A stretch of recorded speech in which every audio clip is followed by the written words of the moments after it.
When George III became King of Great Britain in 1760, his 13 Atlantic coastal colonies were growing by leaps and bounds. Their combined population went from about 250,000 in 1700 to 2.1 million in 1770, an eightfold increase. Economically, the colonies thrived on overseas trade to Britain and its other colonies.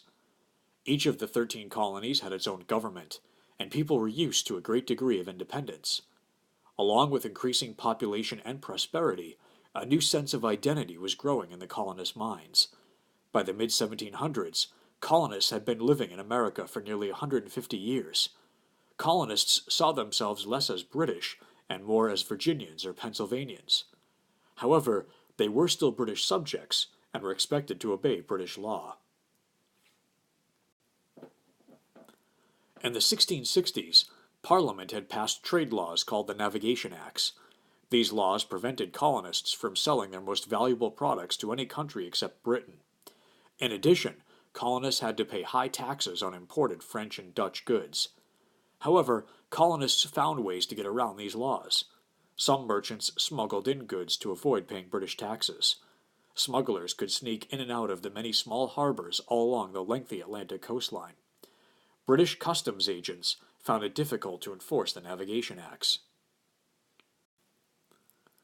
For many years, Britain felt no need to tighten its hold on the colonies. Despite the smuggling, Britain's mercantilist policies had made colonial trade very profitable.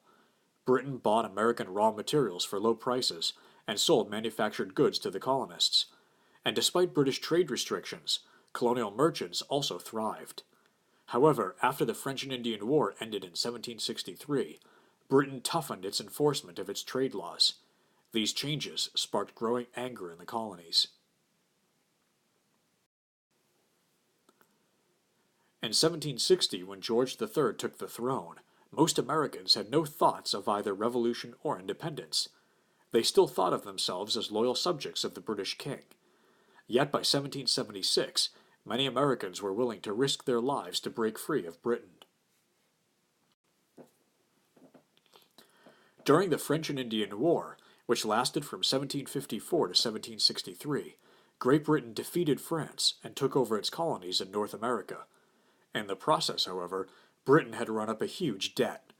Because American colonists benefited from Britain's victory, Britain expected the colonists to help pay the costs of the war. In 1765, Parliament passed the Stamp Act. According to this law, colonists had to pay a tax to have an official stamp put on wills, deeds, newspapers, and other printed material. American colonists were outraged. They had never paid taxes directly to the British government before. Colonial lawyers argued that the stamp tax violated colonists' natural rights. In Britain, citizens consented to taxes through their representatives in Parliament. Because the colonists had no such representatives, Parliament could not tax them. The colonists demonstrated their defiance of this tax with angry protests and a boycott of British manufactured goods. The boycott proved so effective that British merchants pressured Parliament to repeal the Stamp Act. Parliament caved in and ended the act in 1766. Over the next decade, further events steadily led to war. Some colonial leaders, such as Boston's Samuel Adams, favored independence from Britain. They encouraged conflict with British authorities. At the same time, George III and his ministers made enemies of many moderate colonists by their harsh stands. In 1770, several colonists were killed in an altercation with British troops that was referred to as the Boston Massacre. Colonial leaders who favored independence used the incident to promote their cause. The image seen here was created by Boston silversmith Paul Revere. Though inaccurate in many of its details, it was widely printed and fueled anti-British feelings. In 1773, to protest an import tax on tea, Adams organized a raid against 3 British ships in Boston Harbor. The raiders dumped 342 chests of tea into the water. George III, infuriated by this so-called Boston Tea Party, ordered the British Navy to close the port of Boston. British troops occupied the city and put it under military rule. In In September 1774, representatives from every colony except Georgia gathered in Philadelphia to form the First Continental Congress. This group protested the treatment of Boston. When the king paid little attention to their complaints, all 13 colonies decided to form the Second Continental Congress to debate their next move. On April 19, 1775, British soldiers and American militiamen exchanged gunfire on the village green in Lexington, Massachusetts. The fighting spread to nearby Concord. A few months later in June, British troops and militia from all over New England clashed at Bunker Hill overlooking Boston Harbor. Although the colonists were forced to retreat, they inflicted heavy casualties on the British. When news of the fighting reached the Second Continental Congress, its members voted to raise a force called the Continental Army and place it under the command of a Virginian named George Washington. Washington was an experienced soldier and commander who had fought in the French and Indian War. The American Revolution had now officially begun. Even as the two sides began to battle, many American colonists still debated their attachment to Great Britain. Many colonists wanted to remain part of Britain. A growing number, however, favored independence. They heard the persuasive arguments of colonial leaders such as Patrick Henry, John Adams, and Benjamin Franklin. These leaders used Enlightenment ideas to justify independence. The colonists had asked for the same political rights as people in Britain, they said, but the king had stubbornly refused. Therefore, the colonists were justified in rebelling against a tyrant who had broken the social contract. In July 1776, the Second Continental Congress issued the Declaration of Independence. This document was written by Thomas Jefferson, a wealthy planter from Virginia. Jefferson was well read in the ideas of the Enlightenment. The declaration that Jefferson wrote was firmly based on the ideas of the Enlightenment, especially the political philosophy of John Locke. The declaration emphasized the natural rights of the colonists and argued that the British government had violated these rights.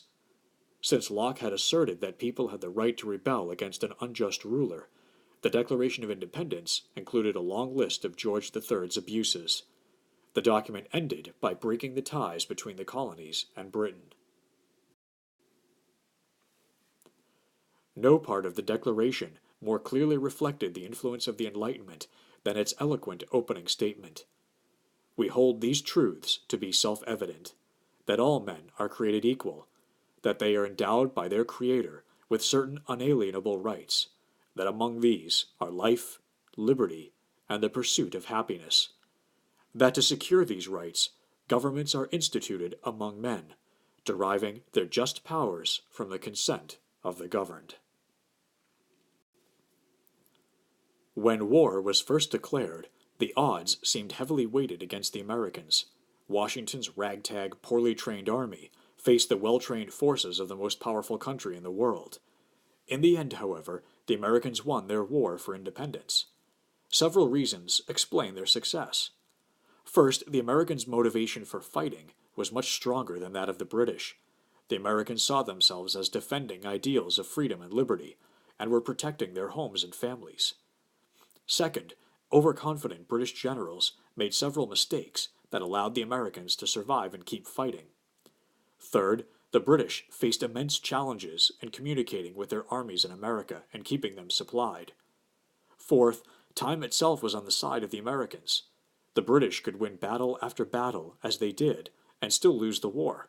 Fighting an overseas war 3,000 miles from London was terribly expensive. After a few years, tax-weary British citizens clamored for peace. Finally, the Americans did not fight alone. Louis XVI of France had little sympathy for the ideals of the American Revolution, but he was eager to weaken France's rival, Britain. France provided the Americans with money and supplies. In 1778, France formally allied with the Americans, providing ships and troops to fight against the British. The French entry into the war was decisive.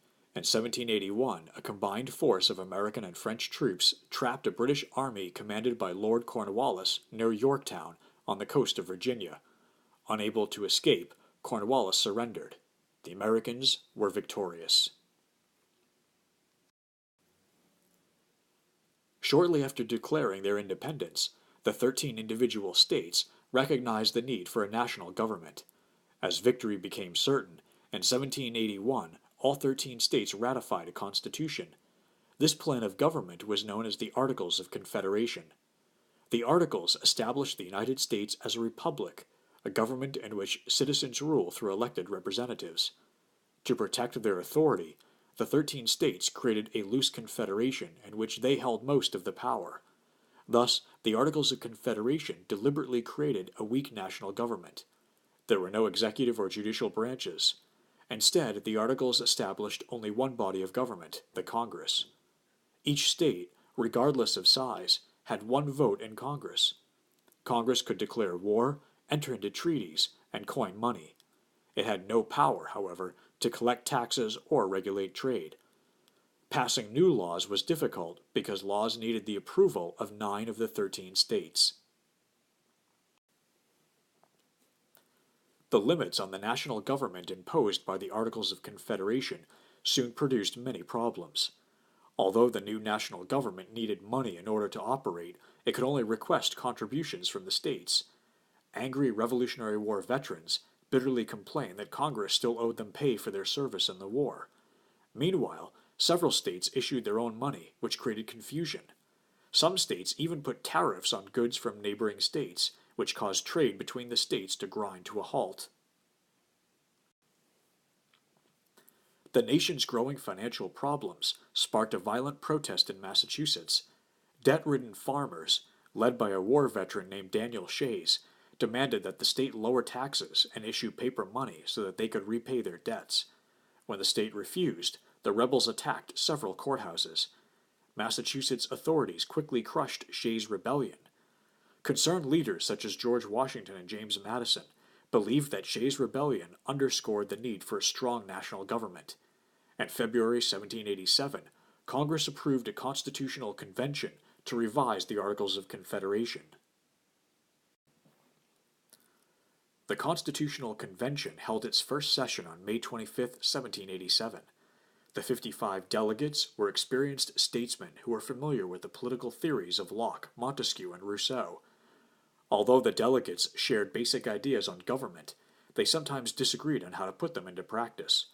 For almost 4 months, the delegates argued over important questions. Who should be represented in Congress? How many votes should each state have? The delegates' deliberations produced not only compromises, but also new approaches to governing. Using the political ideas of the Enlightenment, the delegates created a new system of government. Like Montesquieu, the delegates distrusted a powerful central government controlled by one person or group. They therefore established 3 separate branches: legislative, executive, and judicial.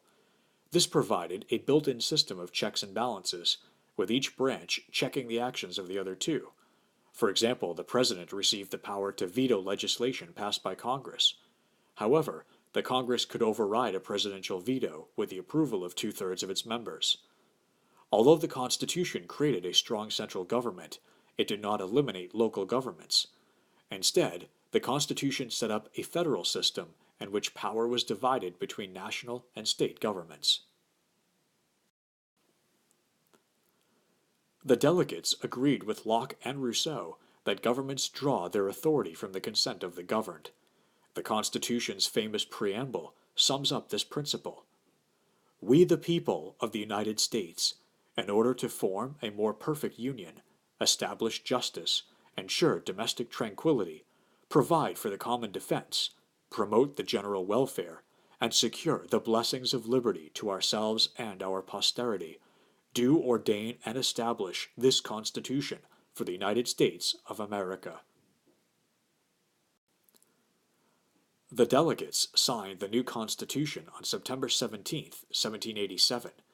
In order to become law, however, the Constitution required approval by conventions in at least 9 of the 13 states. These conventions were marked by sharp debate. Supporters of the Constitution, called the Federalists, argued that the new government would provide a better balance between national and state powers. Their opponents, the Anti-Federalists, feared that the Constitution gave the central government too much power. They also wanted a Bill of Rights to protect the rights of individual citizens. In order to gain support, the Federalists promised to add a Bill of Rights to the Constitution. This promise cleared the way for approval.